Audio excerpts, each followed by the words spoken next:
Seja bem-vindo ao canal. Pronto para mais uma jornada ao desconhecido? Antes de começarmos, inscreva-se, curta o vídeo e me conte nos comentários onde você mora e a que horas está assistindo. Agora, apague as luzes e tente não deixar o medo tomar conta de você. Existem segredos que deveriam permanecer enterrados para sempre. Descobri isso da pior forma possível há algumas semanas, quando minha mãe finalmente decidiu quebrar décadas de silêncio. Helena é meu nome, tenho 47 anos e agora carrego um peso que jamais imaginei que existisse em nossa família. O que ela me revelou sobre minha avó Esperança mudou completamente a forma como vejo o mundo ao meu redor. Durante toda a minha vida, acreditei numa versão simples e triste. Minha avó havia morrido jovem por problemas respiratórios.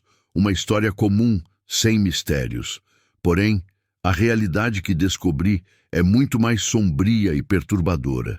Esperança faleceu em 1974, numa pequena cidade sufocante de Zacatecas, aos 34 anos de idade. Mas as circunstâncias de sua morte guardam segredos que ainda me fazem acordar no meio da noite.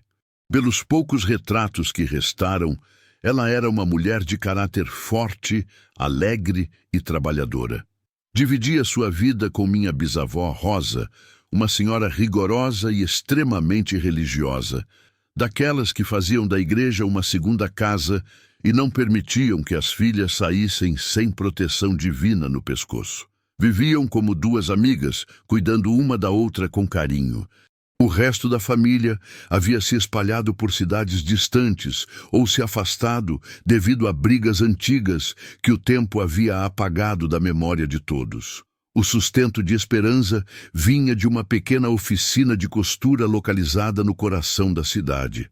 Era um lugar abafado e sem ventilação adequada, coberto por telhas de metal que transformavam o ambiente numa fornalha durante o dia. Os fios de tecido dançavam no ar quente, criando uma atmosfera pesada e sufocante. Mesmo assim, ela encontrava satisfação naquele trabalho. Costumava dizer que a atividade a mantinha com a mente ocupada.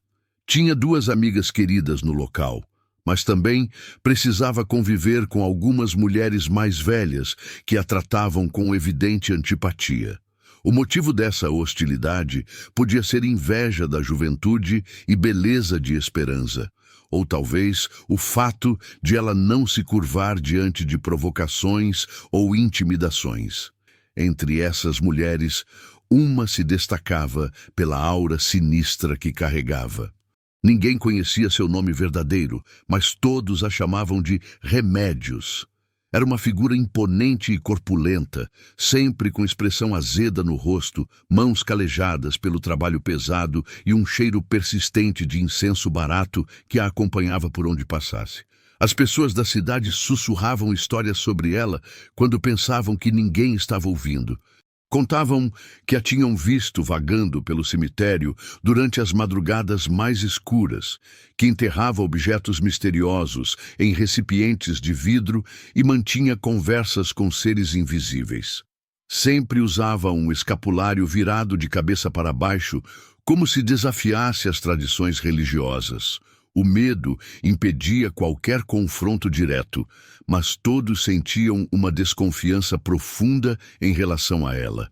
Esperança, fiel ao seu temperamento destemido, ignorava completamente esses comentários. Chegava até a rir dessas superstições que considerava absurdas. Minha mãe guarda na memória uma frase que ela sempre repetia: "As pessoas se agarram em qualquer bobagem quando o medo do desconhecido toma conta delas." Essa atitude durou até o dia fatídico em que Remédios fez uma oferta que mudaria tudo para sempre.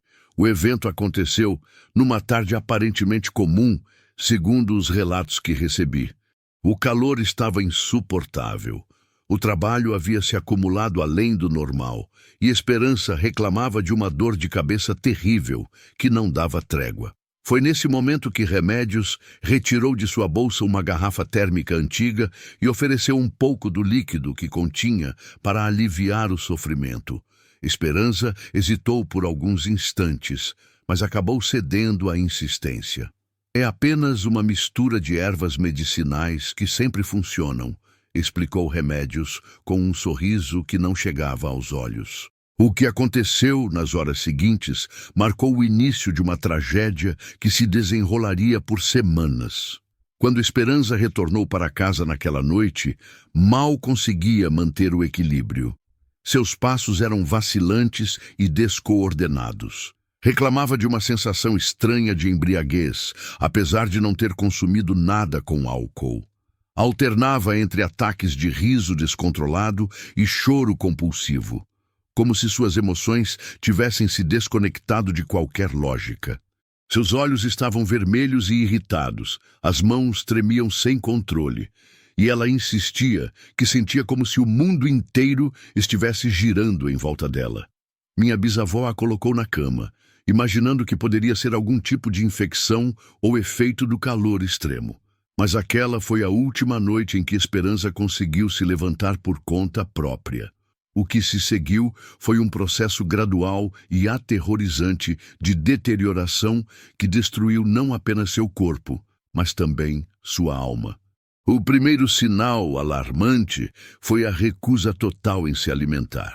Esperança reclamava que qualquer comida tinha um sabor metálico e repugnante que a fazia sentir náuseas. Sua aparência começou a mudar de forma assustadora. O peso desapareceu rapidamente, como se algo estivesse consumindo ela por dentro. Seu rosto, antes redondo e saudável, adquiriu um aspecto cavado e fantasmagórico. A pele perdeu toda a cor natural e começou a ressecar e descascar como folhas mortas. O que mais impressionava minha mãe, que então era apenas uma criança de 11 anos, era ver os cabelos de sua mãe caírem em grandes mechas durante a noite.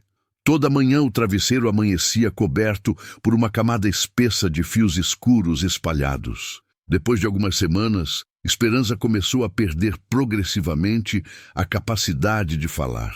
Inicialmente, suas palavras saíam confusas e gaguejadas. Gradualmente, sua voz foi se tornando mais fraca até desaparecer completamente. Restaram apenas murmúrios incompreensíveis e sons guturais que não transmitiam significado algum. O mais perturbador era observar seus olhos. Eles se moviam constantemente de um lado para outro, como se ela estivesse acompanhando o movimento de coisas que apenas ela conseguia enxergar. Minha bisavó, consumida pelo desespero, decidiu procurar ajuda de um curandeiro respeitado na região. Mas quando o homem examinou Esperança, sua expressão ficou sombria e preocupada. Ele declarou que aquilo que estava acontecendo não tinha origem natural nem divina. Realizou alguns rituais de limpeza espiritual e passou algo pelo corpo dela, mas nenhum dos métodos tradicionais surtiu efeito. Esperança continuava se deteriorando a cada dia que passava. Durante a última semana de vida, ela havia se transformado numa sombra do que tinha sido. Seu corpo era praticamente só osso, coberto por pele amarelada. O quarto onde permanecia exalava um odor terrível de mofo e enfermidade que impregnava tudo ao redor. Foi numa dessas noites terríveis que aconteceu o episódio mais assombrador de toda a história. Minha mãe acordou sobressaltada com um som angustiante que vinha do quarto de sua mãe. Era uma tosse seca e desesperada, como se garras invisíveis estivessem dilacerando sua garganta por dentro. Minha bisavó correu para ajudar e encontrou Esperança sentada na cama, tremendo violentamente. Ela a abraçou com ternura, tentando oferecer algum conforto. Mas foi nesse momento que algo extraordinário e aterrorizante aconteceu. Esperança abriu os olhos completamente e fixou um olhar intenso no teto do quarto. Lentamente, ergueu um de seus braços esqueleticamente magros e apontou para um dos cantos escuros do ambiente. Não havia absolutamente nada visível naquele local, mas a expressão em seu rosto era de puro terror, como se estivesse contemplando algo inominável. Sua respiração se tornou rápida e superficial.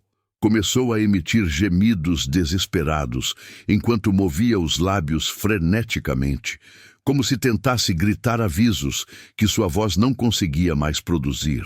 Em seguida, seu olhar se deslocou para outro canto do quarto e ela apontou novamente com ainda mais desespero, como se estivesse sendo cercada por presenças malévolas.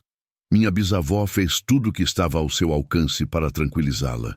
Sussurrava palavras de carinho em seu ouvido e rezava entre lágrimas, mas Esperança continuava gemendo em pânico absoluto, esticando aqueles dedos finos e trêmulos em direção a ameaças que só ela podia perceber. Aquela noite transformou minha mãe para sempre. Ela compreendeu que sua mãe não estava simplesmente enfrentando uma doença comum. Havia algo sobrenatural presente naquele quarto, algo que ela não tinha capacidade de ver, mas que podia sentir com cada fibra de seu ser. A escuridão parecia mais densa e opressiva, o ar ficava gelado sem motivo aparente, e uma sensação de presença malévola pairava nos cantos mais escuros do ambiente. Esperança era a única que conseguia enxergar essas entidades com clareza absoluta. A morte chegou silenciosamente na manhã seguinte. Quando o sol nasceu, Esperança havia partido deste mundo. Seu corpo já não possuía nenhuma semelhança com a mulher vibrante que havia sido. Era apenas uma forma extremamente magra e ressecada, com olhos perdidos em cavidades profundas e lábios completamente desidratados.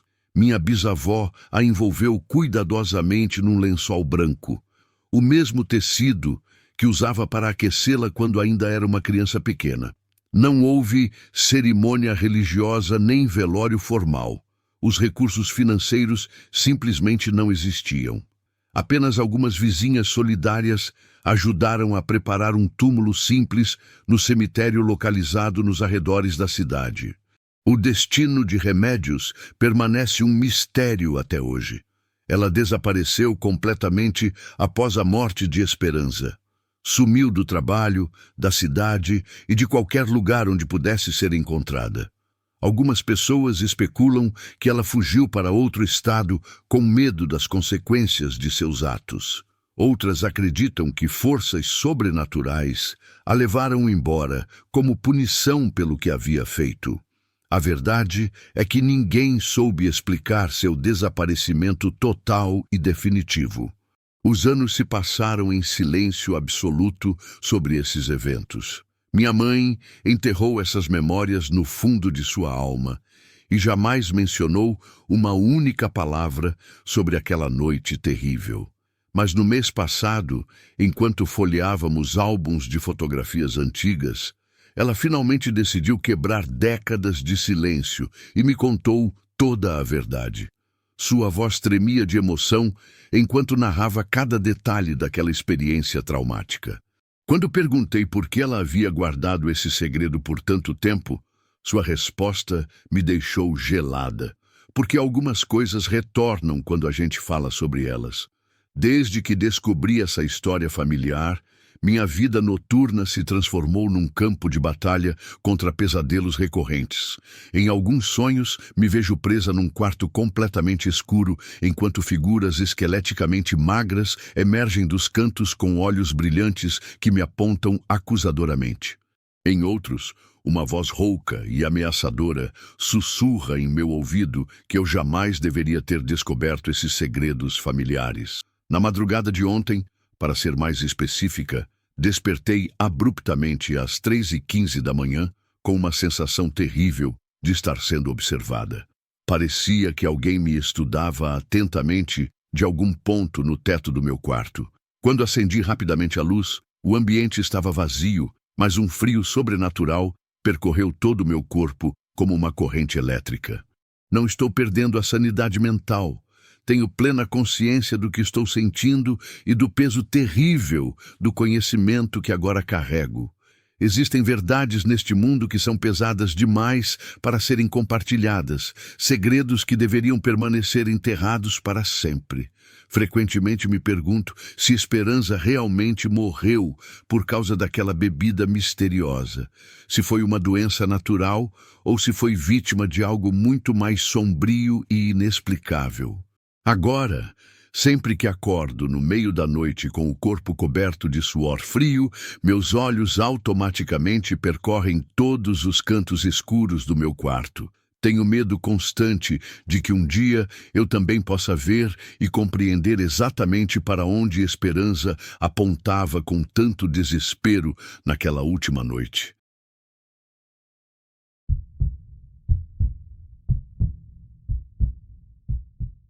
Sempre me considerei uma pessoa de pé no chão, daquelas que não acreditam em história de assombração. Cresci numa família onde sustos eram diversão e onde histórias de fantasmas, bruxas e criaturas estranhas eram contadas como se fossem contos da carochinha. Mas existe uma lembrança que me mudou para sempre, algo que presenciei com meus próprios olhos e que até hoje, anos depois, me faz questionar tudo o que achava que sabia sobre o mundo. Não sou alguém que se impressiona fácil. Fui criado ouvindo essas histórias, então tinha uma resistência natural a esse tipo de coisa. Mas o que aconteceu há 10 anos na casa da minha avó e da minha tia quebrou completamente meu ceticismo. E o mais assustador é que não fui só eu que vi. Foram 3 pessoas completamente lúcidas, testemunhando algo que não deveria existir. Minha avó tem uns 60 anos hoje, mas parece mais nova, com a mente clara e memória afiada. Minha tia é filha dela, uma mulher séria e reservada que nunca se deixou levar por fantasias nem superstições. Ambas são pessoas práticas, com os pés no chão. Se elas me contassem isso sem eu ter visto, talvez não acreditasse. A casa ficava no bairro Colinas Verdes, nos arredores de Coatzacoalcos, Veracruz. Era uma construção antiga, mas bem cuidada, daquelas de teto alto, paredes grossas de concreto e janelas com grades pretas pesadas. Eu costumava visitar todo fim de semana, e foi numa dessas visitas que tudo começou.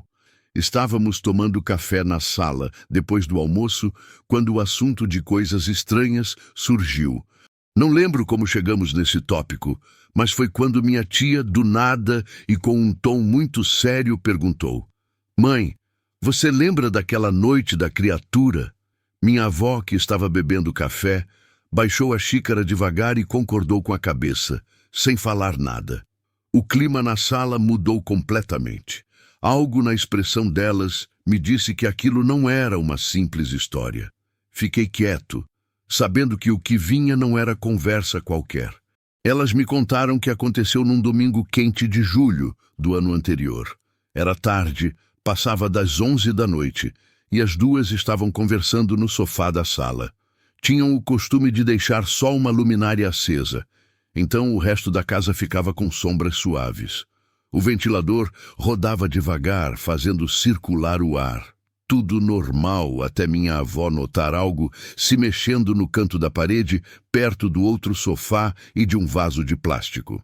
A princípio, achou que fosse uma lagartixa ou inseto grande. Se inclinou um pouco e olhou melhor. Não era pequeno e se movia de um jeito ondulado. Chamou a atenção da minha tia e as duas focaram o olhar naquele canto.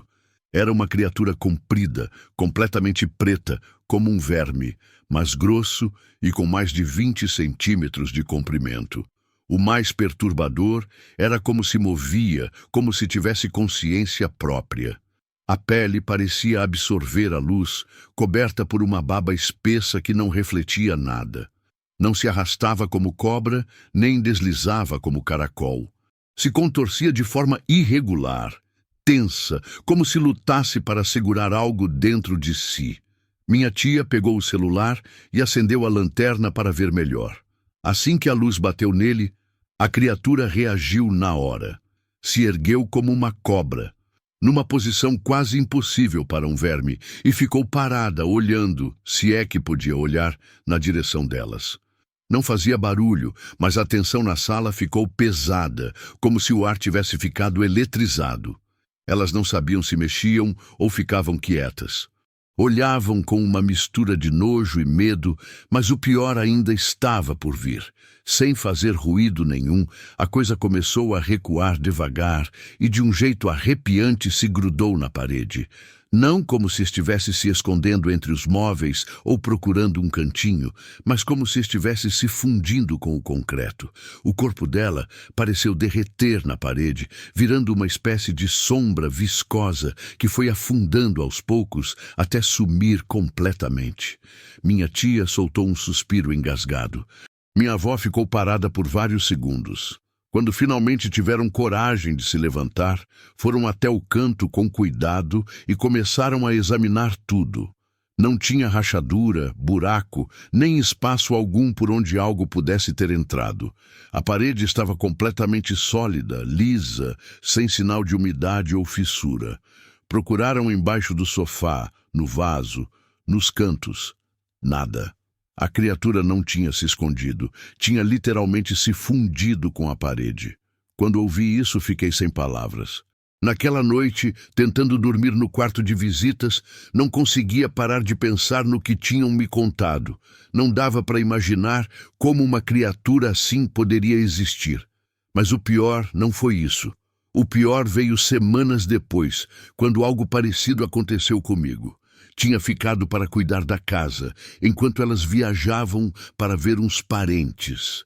No terceiro dia, sozinho ali, pouco depois da meia-noite, comecei a ouvir uma batida suave, como se algo molhado estivesse pingando no chão num ritmo constante. Achei que fosse vazamento, mas quando olhei o teto, não achei nada. Foi então que vi. Lá estava, no mesmo canto que elas tinham me falado, uma figura preta, maior do que eu tinha imaginado, se erguendo devagar. Era como um verme gigante com textura de alcatrão, se movendo de forma que desafiava qualquer lógica, quase flutuando, mas ainda tocando o chão. Não tinha olhos, boca ou patas, mas eu sentia que estava consciente da minha presença. O medo que bateu foi imediato e paralisante. Não tive coragem de gritar. Senti uma sensação estranha no corpo todo, como se meus órgãos estivessem prestes a parar. Fiquei parado, esperando que sumisse ou se aproximasse. Não passou nem um minuto e começou a recuar, exatamente como elas tinham me descrito, se grudando na parede e sumindo como tinta sendo absorvida por uma esponja. Se fundiu com o concreto e deixou só uma mancha preta que, quando me aproximei, desapareceu como se nunca tivesse existido. No dia seguinte, fui embora.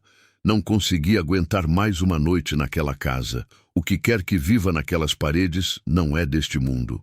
Não sei se é algo que ficou preso ali, uma entidade, uma coisa da natureza que deu errado, ou uma espécie que ainda não conhecemos. Só sei que existe e que não sou o único que viu. Desde então, nunca mais fiquei naquela casa, e elas também não. Moram em outro lugar agora. A casa continua lá, vazia, com as janelas fechadas e a tinta descascando devagar. Às vezes passo na frente só para ter certeza de que ainda está intacta, mas nunca tenho coragem de chegar muito perto. Talvez existam coisas neste mundo que não são para serem entendidas. Talvez algumas portas é melhor deixar fechadas. Alguns mistérios é melhor não investigar. Porque depois que você vê certas coisas, nunca mais consegue fingir que o mundo é só aquilo que parece ser.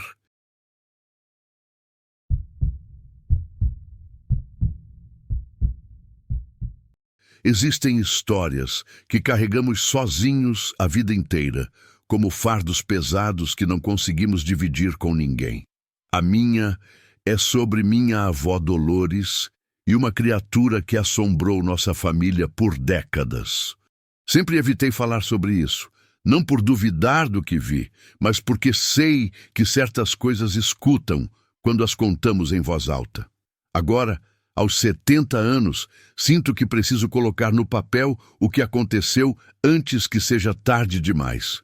Minha avó passou toda a vida numa cidadezinha perdida entre os morros de Puebla. A casa dela era daquelas antigas, feita de tijolo vermelho, com telhado de barro e chão de terra batida, que ficava duro como pedra. Os móveis rangiam mesmo quando não havia vento, e o lugar sempre cheirava a café fervido na panela de ferro. Foi ali que cresci ouvindo as histórias que ela contava de noite, envolvida no seu xale preto, enquanto os insetos voavam em volta da lamparina. Ela era uma mulher de poucas palavras e olhar firme, dessas pessoas que já viram muito na vida e não se impressionam fácil. Mas havia um assunto que mudava completamente a expressão do seu rosto. Gatos. Dizia que eram bichos que andavam entre os vivos e os mortos, sem pedir licença, e que nunca se devia deixar dormir perto da gente. O mais estranho era quando falava que a alma deles podia nos copiar. Copiar nossa essência, dizia ela. Meu avô Bartolomeu era completamente diferente. Era o homem mais calmo que já conheci e adorava gatos. Tinha um que aparecia todo final de tarde, um bicho cinza de pelo sujo, mas olhos bem vivos. Só deixava meu avô tocar nele. Minha avó aguentava o animal mais por amor ao marido do que por gostar. Quando meu avô não estava perto, ela o enxotava com vassouradas. Lembro bem do dia em que meu avô morreu. Eu tinha 8 anos. Ele estava na cadeira de balanço perto da lareira e simplesmente adormeceu para sempre. Naquela noite, o gato ficou miando lá fora por horas e horas. No dia seguinte, minha avó encontrou o bicho deitado na frente da porta do quarto do meu avô, com os olhos meio fechados, quietinho. Desde então, ela nunca mais deixou ele entrar. As semanas passaram e o gato continuava aparecendo. Eu via ele sentado no muro, olhando para a janela do quarto do meu avô, como se esperasse que alguém abrisse. Mas ninguém abria mais. Foi numa madrugada que tudo começou de verdade. Minha avó me acordou gritando. Eu dormia no quarto do lado e pensei que ela tinha tido um pesadelo, mas o grito era diferente, longo e desesperado.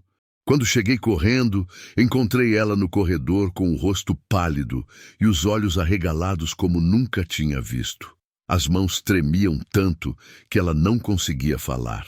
Só apontava para o quarto dela. Demorou quase 1 hora para conseguir contar o que tinha acontecido. Dizia que o gato tinha entrado, mas não pela porta nem janela, que estava em todo lugar ao mesmo tempo.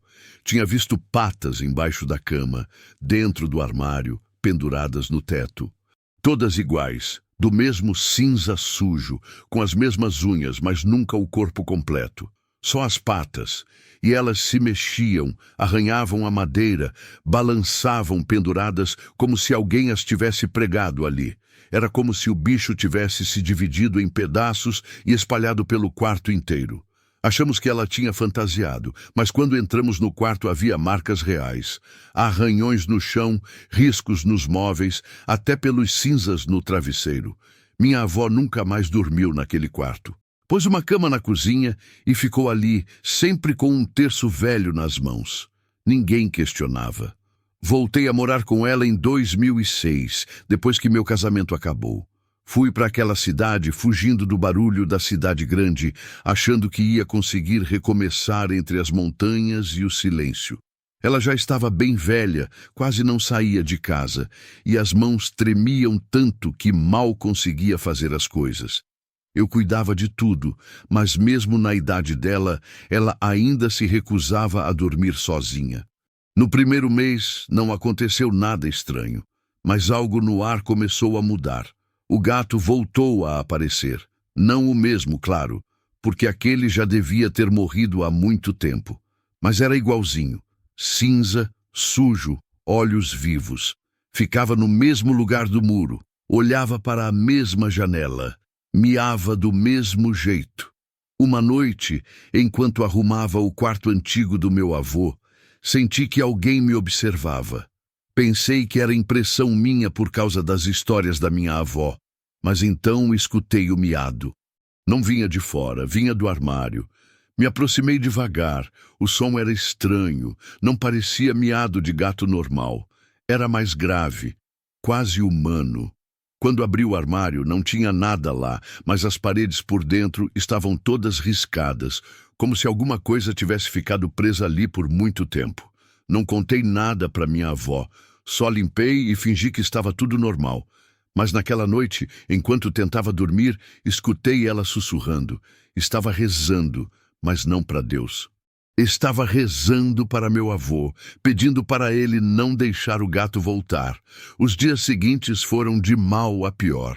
Escutávamos arranhões nas paredes, mesmo sem ter bicho nenhum dentro de casa. Uma vez, quando levantei um cobertor do sofá, vi uma pata de gato fugir para baixo. Outra noite, varrendo a cozinha, vi uns olhos embaixo da pia. Não mexi em nada, só apaguei a luz e me tranquei com minha avó. Foi então que ela me contou tudo. Disse que o que morava naquela casa não era um gato de verdade. Nunca foi. Que soube disso desde a primeira vez que viu, porque os olhos dele não piscavam. Que via o bicho nos sonhos, subindo pelas paredes, entrando na boca dela enquanto dormia. Que meu avô era o único que conseguia manter a coisa longe e que desde que ele morreu, ela estava esperando para voltar. Na última noite, tudo explodiu. Acordei com um barulho de vidro quebrando. Uma luminária tinha caído. Depois, escutei minha avó tossindo. Corri para a cozinha e encontrei ela de pé na frente do fogão apagado, com os olhos revirados, falando coisas sem sentido. E ao redor dela, as patas. Muitas patas. No teto, penduradas como trapos. Saindo da pia, subindo pela mesa. Na porta, várias garras arranhando tudo em sincronia, todas iguais, todas daquele maldito bicho. Fiquei paralisado, não conseguia me mexer. Foi quando minha avó gritou o nome do meu avô com toda a força, como se estivesse chamando ele do além. O tempo parou. As patas começaram a sumir uma por uma, como fumaça preta se dissolvendo. Tudo voltou ao silêncio. Minha avó caiu no chão e morreu naquela mesma noite. O médico disse que foi o coração, que na idade dela era normal. Mas eu sei a verdade. Ela levou aquela coisa embora com ela, fechou um ciclo que estava aberto há décadas. Nunca mais vi o gato. Vendi a casa logo depois. Não contei nada para quem comprou. Talvez não devesse ter vendido. Talvez aquela coisa só estava dormindo e acordou de novo em outro lugar. Hoje, quando escuto um miado na madrugada, meu corpo trava, porque lá no fundo da memória ainda vejo aquelas patas penduradas, agarradas na madeira como garras do inferno. Mesmo depois de todos esses anos, ainda tenho medo de dormir. Às vezes, sinto que tem alguma coisa me vigiando do canto mais escuro do quarto. E o pior é que agora não faz barulho nenhum.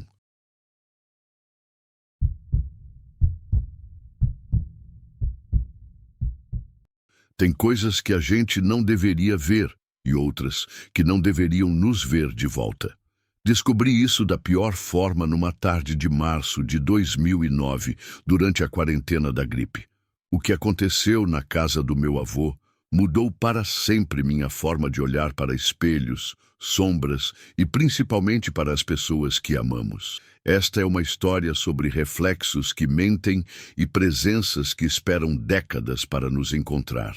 A quarentena ainda estava em vigor, e as ruas de Santa Rosa, Zacatecas, pareciam um filme de fim do mundo. Minha mãe estava preocupada porque o isolamento podia deixar o vovô Evaristo deprimido. Então, me pediu para levar algumas compras até a casa dele. Aos 32 anos, eu já estava cansado das notícias ruins e do confinamento, mas a ideia de ver o velho me animou. Caminhei pela cidade vazia, com uma sacola cheia de verduras, arroz e feijão. O silêncio só era quebrado por algum cachorro magro latindo para as paredes. Quando cheguei, encontrei a porta meio aberta e um cheiro fraco de remédio misturado com poeira. O vovô estava descansando na cadeira de balanço. Parecia mais magro e com olheiras mais fundas que da última vez, mas o sorriso dele continuava o mesmo de sempre. Disse que não tinha comido nada desde cedo. Então, depois de abraçá-lo, fui direto para a cozinha preparar algo quente. Enquanto cortava cebola, percebi que faltavam alguns temperos. Procurei na despensa, nos potes velhos que minha avó costumava etiquetar, mas não achei nada. Pensei em ir eu mesmo no mercadinho da esquina, mas o vovô se levantou devagar e disse que precisava esticar as pernas. Relutei, mas acabei concordando porque era perto e não tinha ninguém na rua. Vi ele sair caminhando devagar, vestindo camisa xadrez e boné bege. Guardei a faca, lavei as mãos e sentei na sala, esperando ele voltar. Fiquei olhando as fotos antigas, penduradas na parede verde água. Quando fui buscar um copo de água na cozinha, passei pela sala e, sem querer, olhei para a porta do quarto que estava entreaberta. Ali, na penumbra, vi a figura do vovô. Ele estava de pé, mas tinha algo estranho. Os braços colados no corpo e a cabeça inclinada de um jeito esquisito, como se estivesse estudando alguma coisa. O que me arrepiou foi a expressão do rosto. Os olhos eram 2 buracos pretos, tão fundos que mal refletiam a luz que entrava pela janela. A boca mal esboçava algo entre sorriso e careta. Senti o peito apertar, quis gritar, correr, fechar os olhos, qualquer coisa que quebrasse aquele momento, mas meu corpo travou no lugar. Foi então que escutei a porta da frente rangendo e a voz cansada do vovô avisando que tinha voltado com os temperos. A coisa na minha frente virou a cabeça fazendo um barulho seco e sumiu na escuridão do quarto. A porta se fechou sozinha, bem devagar, como se alguém tivesse dado um sopro. Consegui respirar de novo quando o vovô entrou na sala apoiado na bengala. Peguei a sacola da mão dele e o acompanhei até a cozinha. Estava tremendo tanto que quase derrubei o óleo na hora de acender o fogão. Ele não pareceu notar meu estado. Contou que a dona da loja o atendeu pela grade e que a cidade estava mais quieta que nunca. Fiquei imaginando o corredor, a cama de ferro e aquela mesma figura de olhos vazios esperando do outro lado da porta. Para não deixar ele preocupado, fiquei quieto e me concentrei no arroz que estava fritando. Mesmo assim, no reflexo da janela acima da pia, achei que vi uma silhueta parada atrás de mim. Quando me virei, não tinha nada. O almoço ficou pronto em 20 minutos. Servi os pratos com as mãos, suando frio. O vovô comeu devagar, comentando bobagens do noticiário que escutava no rádio velho dele. Eu mal consegui comer. Qualquer barulho da casa me deixava nervoso. Na hora de recolher a mesa, uma gota fria pingou do teto no meu pulso. Olhei para cima e o teto estava seco. Então escutei um barulho estranho no corredor, como se algo molhado estivesse se arrastando pela parede. O vovô, perdido nos próprios pensamentos, não ouviu nada. Levei o lixo para o quintal, e o sol do meio-dia me fez sentir normal de novo. Mas quando voltei para dentro, o ar estava com um cheiro metálico, como moeda velha. Já passava das 3 e lembrei que o ônibus parava de rodar antes do toque de recolher. Avisei que precisava ir embora. O vovô insistiu para eu descansar um pouco, disse que ia tirar uma soneca e depois me levava até o ponto. Fingi que concordei, mas só queria ir embora. Quando ele se deitou, fui no corredor pegar minha jaqueta. A porta do quarto estava só encostada. Lá dentro estava tudo escuro e pesado. De repente, escutei um barulho oco, como se alguém estivesse batendo os dedos na madeira embaixo do chão.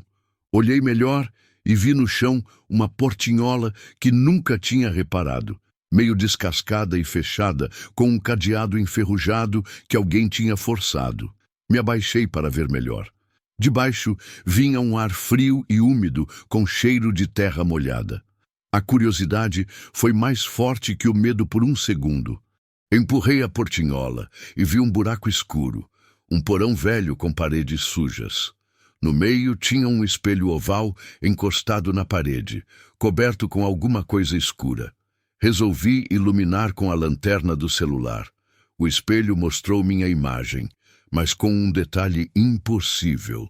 Os olhos eram 2 buracos negros, iguais aos que tinha visto na figura. Recuei rapidamente e a porta do quarto se fechou com força atrás de mim, me deixando preso no corredor. Escutei passos abafados vindo do porão. A portinhola se fechou sozinha e o cadeado voltou ao lugar como se nunca tivesse sido quebrado. O vovô me chamou da sala. Consegui abrir a porta e corri até ele tentando parecer calmo. Disse que tinha dormido sem querer e perguntou por que eu estava suando tanto. Falei que era o calor da cozinha.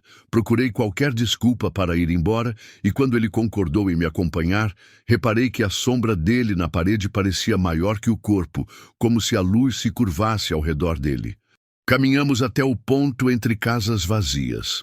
Não falei nada durante o trajeto. Na plataforma de cimento, o vovô ficou esperando o próximo ônibus porque queria comprar mais remédios.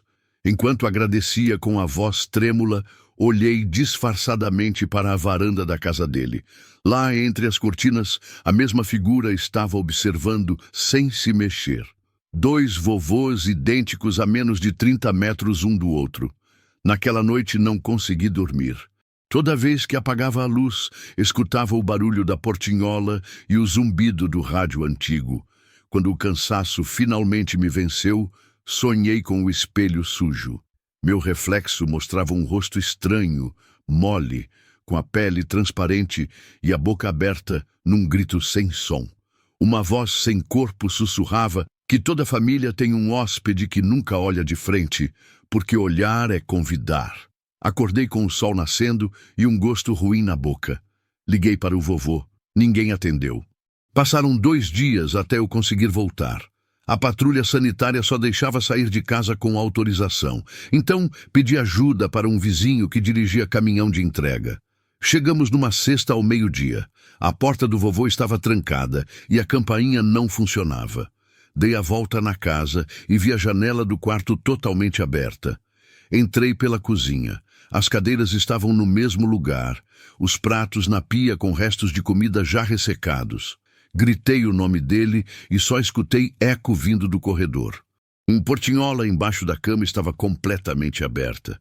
Um cheiro forte de mofo tomava conta de tudo. Liguei para a polícia e, enquanto esperava, olhei dentro do porão.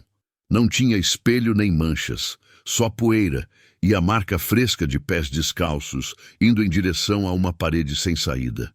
A polícia local não encontrou o vovô nem sinais de briga. Registraram como desaparecimento voluntário. Eu sabia que não foi isso. Durante a investigação, acharam um caderno velho da minha avó, de 1948. Numa página, ela descrevia ter visto outro Evaristo parado na porta do quarto numa noite de chuva, com os olhos fundos como poços sem fundo, igual ao marido dormindo do lado dela. Na lateral da página tinha uma única frase: "Se voltar a te chamar, não abra a porta." Não apareceram mais pistas. 1 ano depois desisti oficialmente da busca. A casa ficou comigo e jurei nunca mais voltar. Mas os pesadelos não pararam. Sempre terminam igual. Estou na frente de uma porta entreaberta. Atrás tem um corredor que não acaba nunca e no final uma sombra vestindo as roupas do meu vovô. Acordo e escuto 3 batidas secas na parede. Só eu escuto. Semana passada chegou uma notificação da prefeitura. Vão demolir a casa para alargar a estrada. Querem que eu retire as coisas de valor sentimental. Hoje voltei. Tudo coberto de poeira. As paredes descascadas cheiram a mofo azedo. Entro no quarto e a portinhola está aberta, contra toda a lógica. Desço a escada de cimento no meio do porão vazio. O espelho oval está lá, limpinho, sem uma mancha sequer. Me aproximo empurrado por algo mais forte que o medo. No reflexo, aparece o corredor da casa. Lá no fundo, bem longe, um velho inclina a cabeça e sorri com olhos de abismo. Não tem som, mas consigo ler os lábios dele. Eu prometi. A porta do porão se fecha atrás de mim e o espelho vai escurecendo, como se tinta preta estivesse cobrindo tudo, até meu próprio rosto desaparecer. Só então entendo que a casa nunca esteve vazia. Eu é que estava só de passagem. Dizem que quando alguém some, o silêncio da cidade engole tudo rápido. Talvez minha história vire só um cochico de vizinhos. Ou talvez alguém leia e entenda que tem portas que se abrem só com um olhar. Se você está lendo isso e um dia vê seu reflexo com os olhos vazios, não chegue perto. Tem visitas que esperam anos para entrar e se escondem bem atrás da porta que você achava que conhecia.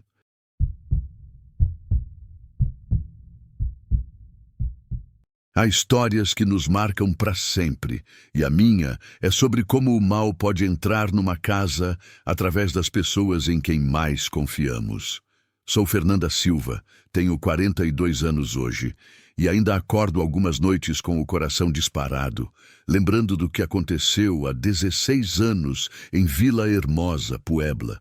O que vivi naquele inverno de 2009 me ensinou que a morte pode ser encomendada como qualquer produto e que algumas melodias carregam mais que música, carregam maldições. Eu tinha 26 anos e trabalhava como auxiliar de enfermagem no posto de saúde da cidade.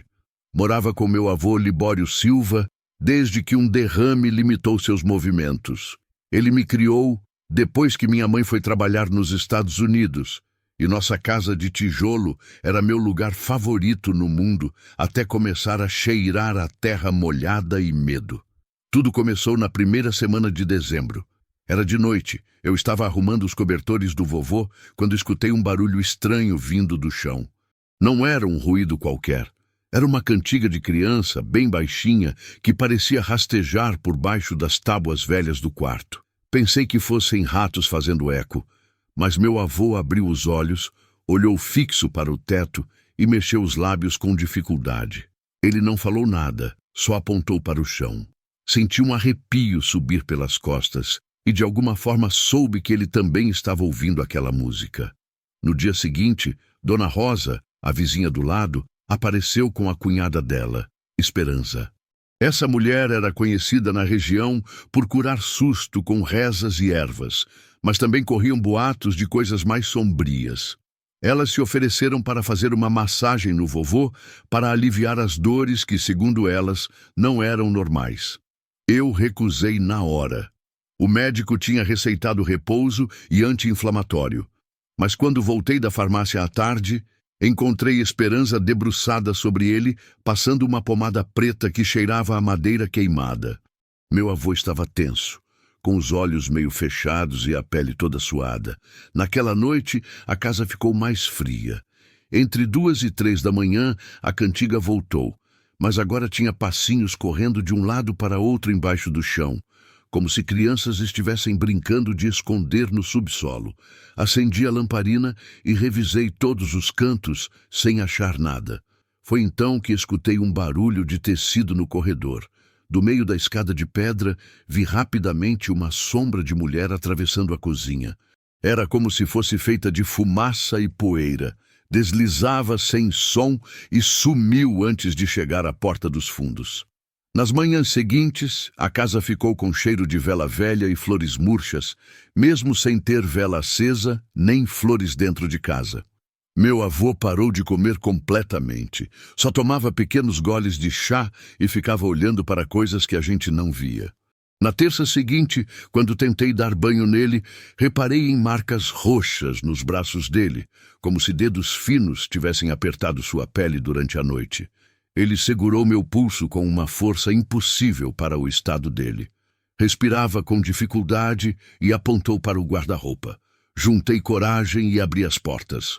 No meio de lençóis e roupas velhas tinha um pacotinho amarrado com barbante. Dentro havia barro quebrado, penas de galinha preta e fotos do meu avô cortadas em forma de cruz. Na hora entendi que estavam fazendo alguma coisa contra ele e lembrei dos comentários sobre Esperança. O pessoal dizia que ela já tinha trabalhado para encurtar a vida de um homem que devia dinheiro para ela, entregando a energia dele para seres do subsolo. Guardei o pacote numa sacola e levei para um padre da cidade vizinha, sem contar detalhes, porque tinha medo dele me achar maluca. Ele jogou água benta, rezou e mandou eu queimar tudo longe de casa. Enterrei tudo no pé de uma árvore perto do rio, mas as cinzas custaram para pegar fogo, estalando como se ossos de passarinho estivessem quebrando por dentro. Naquela mesma noite a cantiga ficou mais alta, quase alegre, e o chão vibrava como um tambor vazio. O vovô ofegava, mexia os lábios, mas não saía som. Colei meu ouvido perto para tentar entender o que ele queria dizer. Só consegui captar 3 palavras sussurradas bem baixinho. Estão embaixo. Pretos. Senti o estômago gelar. Sem pensar, perguntei baixinho se o que ele via estava vestido de preto. Ele piscou uma vez só. Alguma coisa dentro de mim soube que a morte estava entrando pelas frestas. 4h13 da manhã ficou gravado na minha memória para sempre. Um estalo forte balançou a tábua do meio do chão e a cantiga parou de uma vez. O silêncio ficou tão pesado que doía. O vovô me olhou direto e, sem levantar a cabeça, os olhos dele seguiram alguma coisa que subiu da cama até ficar parada na parede. Eu não vi nada, mas senti o ar gelar e meus dentes bateram sozinhos. O vovô abriu a boca, uma baba escorreu pelo queixo, agarrou meu braço e as unhas dele se fincaram na minha pele como garras por vários minutos. Depois, soltou um suspiro fundo e final. O corpo dele ficou mole. Pela primeira vez na vida quis acreditar que alma não existe, porque se existe, a dele tinha escolhido ficar presa ali com aquela coisa que o perseguia.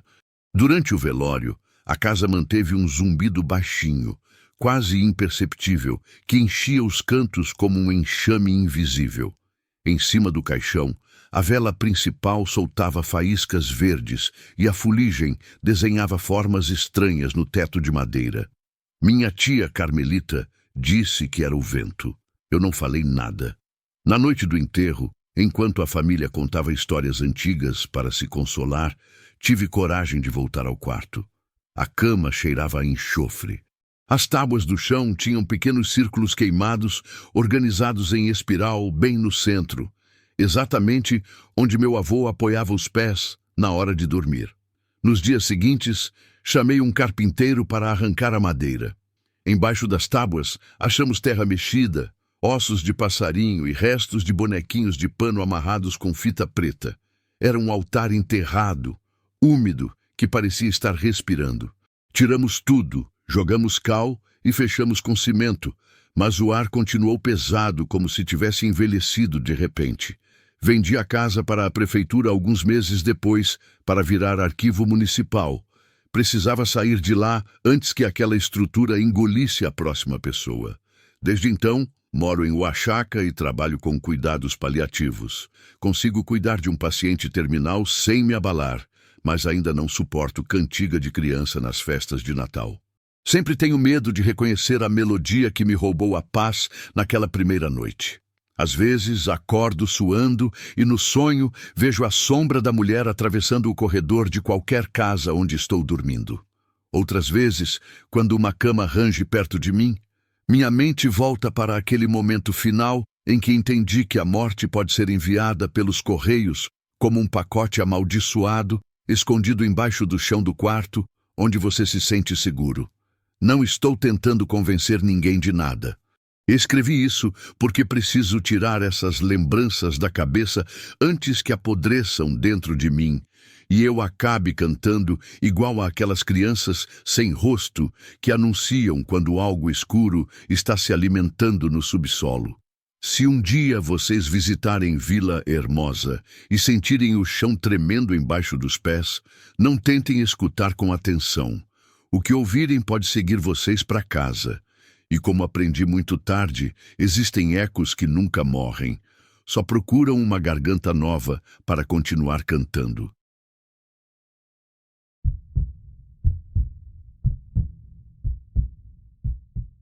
Tem coisas na vida que a gente carrega para sempre, como cicatrizes invisíveis que doem mais no silêncio da madrugada. Esta é a história de como descobri que alguns objetos guardam mais que lembranças, guardam almas presas que esperam décadas para encontrar um caminho de volta. Meu nome não importa. Tenho 53 anos hoje e ainda acordo todas as noites com o mesmo cheiro de madeira queimada que mudou minha vida para sempre. A maioria das pessoas acha que a idade traz paz. Mas eu aprendi que com os anos a gente só junta silêncios que pesam mais que qualquer pecado. Tudo começou em 1994, quando eu era criança e morava com meus avós em Santa Isabel del Valle, um povoado perdido entre os canaviais do sul de Veracruz. Meu avô Crisanto era carpinteiro e minha vovó Dolores trabalhava como parteira, mas ela tinha um dom especial que escondia de todo mundo. Ela conseguia ver coisas que outros não viam, distinguia os vivos daqueles que se recusam a partir deste mundo. Guardava isso em segredo para não virar motivo de piada no povoado, mas a gente sabia. Tinha noites que ela ficava olhando fixo para a porta, como se esperasse visita de alguém que só ela conhecia. Os problemas começaram no final de maio, quando uma tempestade com raios partiu uma árvore velha no norte do povoado e botou fogo numa cabana abandonada. Os vizinhos juraram que os raios caíram várias vezes no mesmo teto de palha, como se o céu quisesse apagar alguma coisa escondida lá dentro. 2 dias depois, quando tudo esfriou, meu avô me levou para dar uma olhada nas ruínas pretas. O cheiro de cinza se misturava com o doce enjoado da cana que ainda fumegava embaixo de alguns troncos queimados. Foi ali, no meio dos destroços, que achei uma caixa de madeira intacta, do tamanho das minhas 2 mãos juntas, toda entalhada com flores secas grudadas na tampa. O verniz ainda brilhava, como se o fogo não tivesse tocado nela. A curiosidade de criança me fez abrir. Dentro tinha um espelhinho oval, com moldura de latão, todo embaçado de fuligem. Quando toquei, senti um frio subir pelos dedos, como se alguém tivesse soprado gelo na minha mão. Meu avô me deu bronca com aquela voz rouca dele. Não pega porcaria que você não sabe de onde vem. Não dei bola. Enfiei a caixa na minha mochila e levei para casa, como se o mesmo fogo que queimou a cabana tivesse entrado junto comigo. Naquela primeira noite, minha vovó me ouviu falando dormindo. Me balançou pelo ombro. Eu só lembrava de ter escutado um sopro de criança bem perto do meu ouvido. De manhã, descobrimos arranhões vermelhos nos meus braços, riscos finos e paralelos como os que espinho faz na pele. A vovó passou pomada de arruda. A coisa ardia como brasa. Ela não falou nada, mas vi o susto nos olhos dela. Poucos dias depois, meu avô começou a reclamar de um gotejamento debaixo da cama dele. Toda madrugada acendia a lamparina e arrastava a cama procurando cano furado. Mas o chão estava seco. Mesmo assim, o barulho continuava. Pingo, pingo, pingo, num ritmo irregular que não deixava a gente dormir. Eu ficava tremendo debaixo do cobertor, contando os segundos entre cada gota que não existia. Quando o galo cantava, o barulho parava e só sobrava o silêncio pesado da casa. A vovó decidiu que tinha chegado a hora de fazer alguma coisa. Acendeu o copal e amarrou galhos de alecrim ao redor da caixa. Prometi que ia jogar no rio de manhã. Não joguei. Alguma coisa em mim não conseguia se livrar daquilo. Uma mistura estranha de fascínio e medo, como se aquela madeira queimada guardasse respostas para perguntas que eu ainda não sabia fazer. Naquela tarde, enquanto limpava o espelho, reparei que o reflexo mostrava o quarto com um pequeno atraso, só uma piscada de diferença, mas o suficiente para me dar calafrios. A próxima coisa estranha aconteceu no 7º dia. Meu avô estava voltando da roça quando ouviu risada de criança no corredor dos fundos. Pensou que eram os netos da vizinha. Saiu para dar bronca. Não tinha ninguém, só o vento balançando a roupa no varal. Quando se virou, viu pela janela uma coisa que ele descreveu com a voz toda quebrada. Uma sombra pequena coberta de fuligem com olhos que pareciam brasas. Disse que a menina não piscava. Só pressionava o dedo no vidro embaçado, desenhando um círculo perfeito com o vapor. Meu avô, que era homem de terra e facão, ficou pálido como nunca tinha visto. Naquela noite entendi que a culpa era da caixa. Coloquei ela no meio da sala e chamei meus avós. O teto rangia com o vento. A lamparina tremulava, fazendo sombras dançarem nas paredes. Enquanto contava como tinha achado a caixa, minha vovó fechou os olhos. Quando abriu, parecia que uma névoa cinza tinha passado pelos olhos dela. Falou gaguejando que o objeto pertencia à filha da cabana, uma menina chamada Salomé, que tinha morrido queimada junto com a mãe sem que ninguém além da gente soubesse. Me explicou que quando alguém abre a porta para um espírito que arde por dentro, esse fogo acompanha a pessoa até consumir tudo. Fechamos a caixa com cera benta e enterramos no quintal perto de uma árvore de louro. Achamos que tinha acabado. Mas fogo não se apaga só enterrando. No mesmo dia, quando escureceu, os perus subiram nos telhados e fizeram um barulho grave, como pressentindo tempestade. A vovó começou a rezar baixinho. Eu ficava quieto, sem coragem de contar, que na penumbra do quarto o espelho continuava vibrando dentro da mochila, uma pontada insistente, um zumbido elétrico que atravessava meu peito. À meia-noite, a casa inteira ficou com um cheiro doce, igual ao que senti nas ruínas. O gotejamento debaixo da cama parou, substituído por um rangido de madeira, uma pressão invisível que torcia os pregos. Meu avô se levantou para reforçar a porta da frente. Segundos depois, ouvimos o vidro da janela da sala se estilhaçando. Corri até ele e encontrei meu avô de joelhos olhando para alguma coisa que eu ainda não via. A lamparina tinha caído de lado, fazendo uma meia-lua de luz dourada no chão. Foi então que a vi. Uma menina pequena envolta em cinza, descalça, com o vestido virado farrapos de tecido queimado. A pele dela parecia ressecada, rachada, não tinha pálpebras. Os olhos ardiam como carvão em brasa. A voz não era mais que ar quente, com um chiado que queimava meus ouvidos. Ela não falava, implorava. Entendi que não queria outro corpo nem outro lugar para morar, mas um espaço onde a dor dela fosse vista, ouvida, sentida. A vovó, agarrada no rosário, falou um nome que eu não conhecia. A menina virou o rosto para ela e, num momento que pareceu eterno, as sombras do corredor se contraíram e engoliram a figura queimada. O silêncio voltou tão de repente que até os grilos pararam de cantar. Ficamos todos parados, respirando o mesmo ar pesado que apertava nosso peito. De manhã, descobrimos que o louro onde enterramos a caixa tinha virado cinza. Só sobrou um buraco fumegante e o chão rachado em espiral. Da caixa não restou nada. Meu avô se conformou em dormir com as luzes acesas pelo resto da vida. A vovó envelheceu de uma hora para outra, perdeu a vista meses depois e, mesmo cega, dizia que sentia a presença da menina andando pelos corredores. Hoje, 31 anos depois, voltei para Santa Isabel del Valle para vender a propriedade. O mato tomou conta de tudo, e os cupins roeram as vigas até elas rangerem só de tocar. Tudo cheira a mofo, e aquele perfume queimado que nunca foi embora. Andando pela sala, acho no chão uma coisa coberta de poeira, um pedaço de latão em formato oval. Limpo com o dedo e, por um instante, o metal reflete uma luz laranja como a primeira faísca de um fósforo. Sinto o mesmo frio da minha infância subir pela espinha e entendo que não voltei aqui para vender nada, mas para fechar um ciclo que nunca terminei. Pego um galão de gasolina, derramo tudo ao redor da casa e acendo um fósforo. Jogo no meio do corredor, onde a madeira suga o líquido como se tivesse sede. As chamas brotam com vontade, sobem pelas paredes e lambem o teto.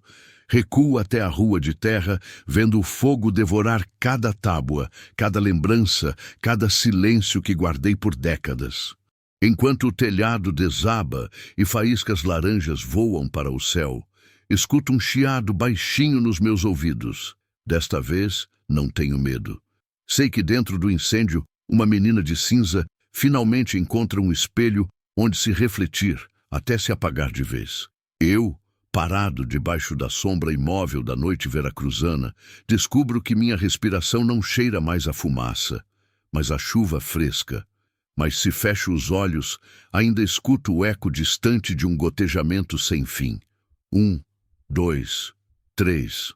Entendo que alguns ciclos ardem para sempre, mesmo quando as chamas parecem morrer, porque tem coisas que a gente carrega não só na memória, mas na alma, e algumas almas nunca param de procurar um caminho de volta para casa.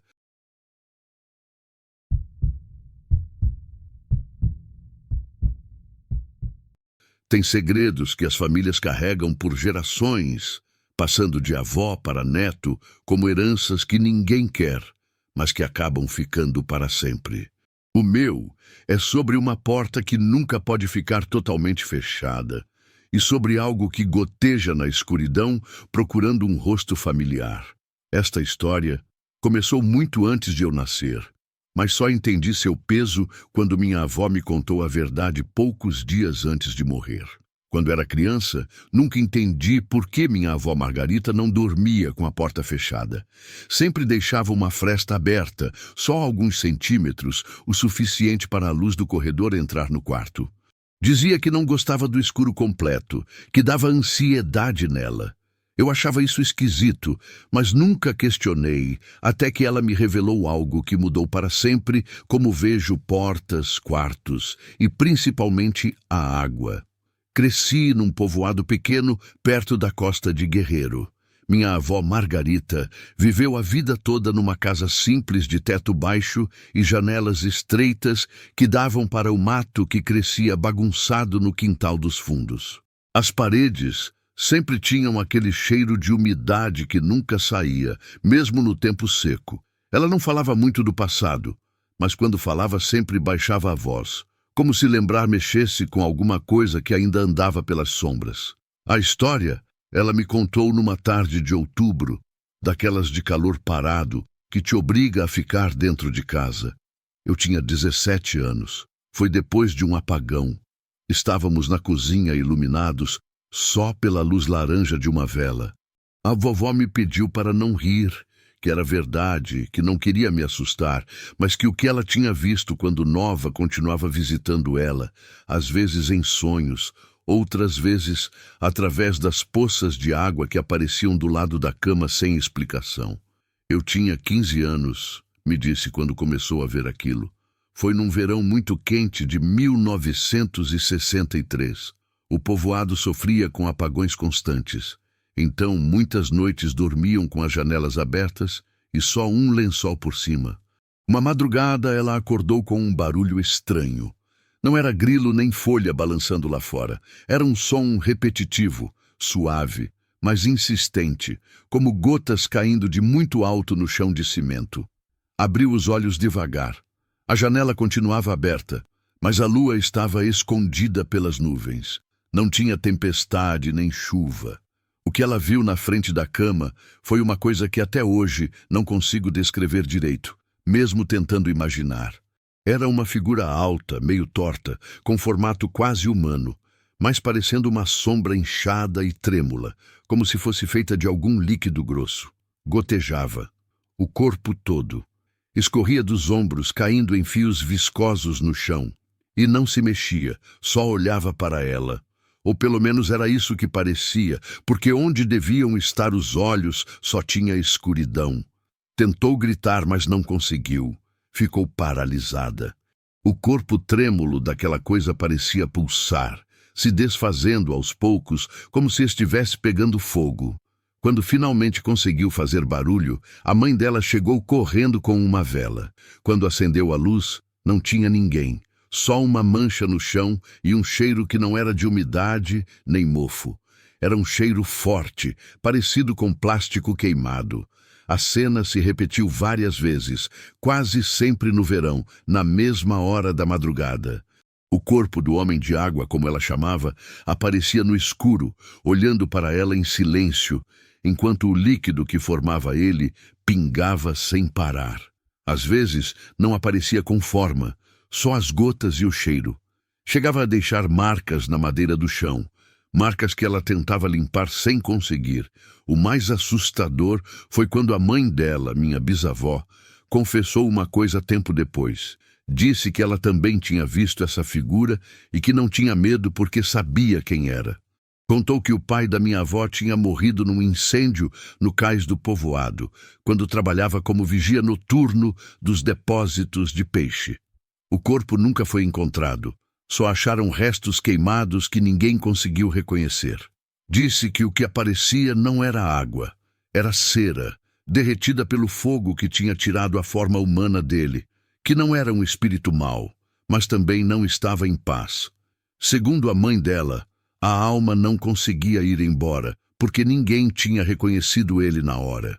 Sem sepultura, sem velório, sem despedida de verdade. Minha avó nunca mais dormiu tranquila depois disso.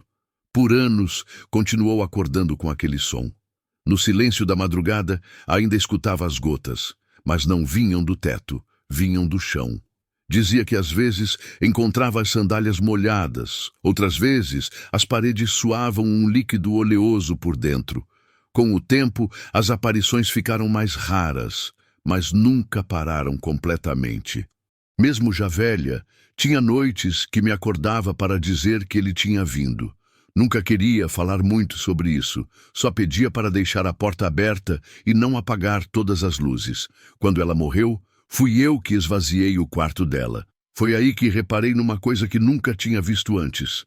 Bem embaixo da cama, a madeira estava danificada, como queimada, não por fogo, mas por alguma coisa que vazou, alguma coisa grossa. Dava para ver manchas redondas, como as que óleo quente faz quando respinga numa toalha. Achei que era impressão minha até uma noite, semanas depois do enterro, quando fiquei para dormir sozinho na casa. Acordei com o barulho. Não tive coragem de abrir os olhos. Sentia alguma coisa molhada por perto, um cheiro conhecido, mas fora de lugar. Plástico queimado como de lâmpada derretida. Apertei bem os olhos. Quis pensar que era vazamento ou rato na cozinha, mas o som era constante e chegando cada vez mais perto. Meu corpo inteiro travou. Senti alguma coisa se mexendo do lado da minha cama. Não era vento nem sussurro.